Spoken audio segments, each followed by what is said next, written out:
Salut, moi c'est Sacha. Je suis un ancien candidat de télé-réalité qui a participé à Secret Story saison 8. Si je suis là aujourd'hui en Tunisie, c'est pour régler certains complexes. J'ai pensé à cette idée-là parce qu'en tant qu'homme, c'est plutôt flatteur d'avoir un pénis parfois un peu plus grand que la moyenne. Ça, c'est un plaisir personnel qui ne se voit pas physiquement, qui reste dans mon caleçon, donc ça ne devrait déranger personne. Bonjour.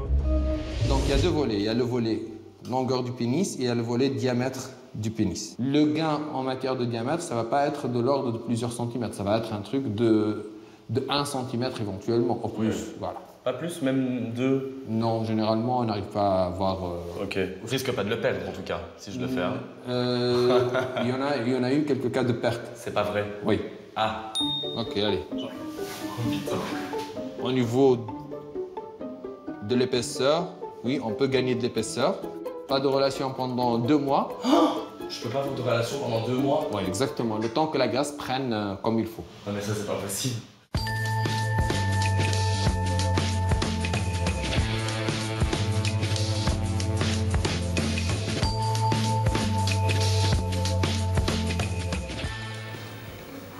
Putain, c'est incroyable! Alors on se voit justement quelques jours après toutes ces opérations justement que tu as subies effectivement. Le résultat, est-ce que ton sexe te plaît? Ah ouais, carrément. Carrément, je me suis vu, je fais ouh, là, il y a du lourd, quoi. Pourquoi une pénoplastie? Mais pourquoi pas, en fait? Si je peux essayer d'avoir des attributs un peu plus gros, je suis un homme. Quel homme refuserait d'avoir un pénis un peu plus gros? C'est triste à dire, ouais, je sais, mais... C'est une blague? Bah non, c'est pas une blague, malheureusement.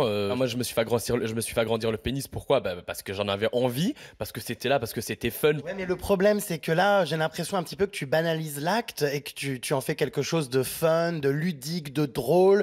Ça n'est pas une solution, c'est une solution physique, mais ça ne fait pas disparaître un mal-être. Voilà, je sais que ce reportage-là va peut-être inciter des jeunes à vouloir me suivre, à faire comme moi et tout ça.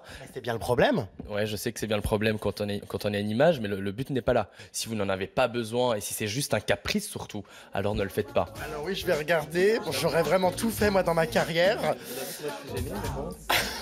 D'accord, ouais, c'est encore bien enflé et bien violet. Hein. C'est un peu spécial. Bon, il fallait que je regarde les vermines, mais c'est vrai que bon, je m'en serais bien passé. Ah alors, comment ça se passe? Là, on parle de la pénoplastie, mais il faut savoir que ce candidat de télé-réalité, c'est un petit peu cru au supermarché, puisqu'il n'y a pas eu que la pénoplastie. Il y a eu 15 000 autres opérations. Alors, j'ai un problème de déviation de cloison nasale, j'ai des poches sous les yeux, mes oreilles ne me plaisent pas. Bon, voilà, j'ai axé quand même le reportage sur la pénoplastie, parce que c'est quand même une opération peu commune. Il y a plusieurs, ma foi, façons de faire cette pénoplastie. Soit on injecte de la graisse, donc en l'occurrence, lui, c'était sa graisse de ses poignées d'amour qui a été réinjectée dans le pénis. Soit quand on a un micro-pénis, ce qui n'est pas son cas, on se fait couper le ligament. Ah oui. Bon. Là, il a fait l'injection de graisse. Bon, ce qu'on ne voit pas dans ce reportage, et ce que moi je... Ce qu'on verra sur remstar.fr, voilà. oui. C'est les justifications. Bon appétit chez vous. Il explique en fait qu'il a fait refaire son pénis pour être repris, entre autres, par les productions de télé-réalité, puisqu'il a été annulé à la dernière minute sans jamais comprendre pourquoi. On a des candidats aujourd'hui qui ont renoncé à toute pudeur. C'est un petit peu l'épisode supplémentaire des programmes de télé-réalité, c'est-à-dire qu'on va toujours plus loin. On filme son intérieur, puisque là, on voit quand même la canule dans le nombril pour... c'est très trash, mais pour la liposuction. La justification aussi qu'il donne, qui est hilarante, c'est que quand il s'assoit, ce qu'il a fait refaire ses fesses aussi, c'est le grand chelem. Donc quand il fait refaire ses fesses, la justification, c'est que quand il s'assoit sur sa chaise, il a le coccyx qui tape. J'ai envie de te dire, mec, achète-toi un coussin. Non, mais c'est vrai. La question que je me pose, c'est qu'après avoir couché dans une piscine, s'être séparé, s'être marié à l'écran, il va rester quoi après avoir fait refaire ses dents, son râtelier, son postérieur? Qu'est-ce qui va rester? C'est quoi la suite? Allez, chez On va Ardisson. toujours plus loin. Là, ça va trop loin. Mais pourquoi la Tunisie? Alors, parce qu'il y a justement un phénomène qui se développe énormément en ce moment, c'est le tourisme médical. Donc c'est un peu comme les compagnies aériennes charter. Bon, on va en Tunisie, c'est beaucoup moins cher. Je reviens la semaine prochaine, je vais en Tunisie.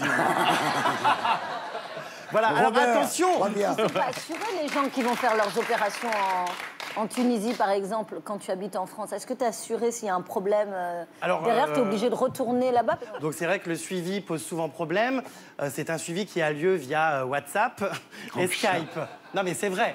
Mais évidemment que les gens ne vont pas retourner à chaque fois en Tunisie pour montrer leur pénis, etc. Donc ça se fait à distance. Mais il y a tout de même un suivi. Par contre, cette pénoplastie, ce qu'il faut savoir, c'est qu'on ne gagne pas énormément. C'est-à-dire que ce garçon a dévoilé son sexe et a subi des horreurs, il faut bien le dire, parce que c'est quand même pas un acte anodin, pour gagner 1 centimètre de circonférence. Comme on est en Tunisie, est-ce que le chirurgien, il marchande? Tu sais, il fait 12 cm, t'as les 13, Non. d'accord, ce machin, d'accord. Non, pas du tout. Ce sont des chirurgiens qui ont quand même fait des études à Montpellier dans les meilleures écoles. Ouais. Donc c'est quand même encadré et on ne part pas au casse-pipe. Le chirurgien, il a dit à ton pote qu'on pouvait perdre son pénis aussi. Ça arrive dans combien de Oui, il y temps, a eu ça des cas de perte. De perte, c'est-à-dire... À l'automne. Ah bah il tombe. Donc tu peux plus t'en servir.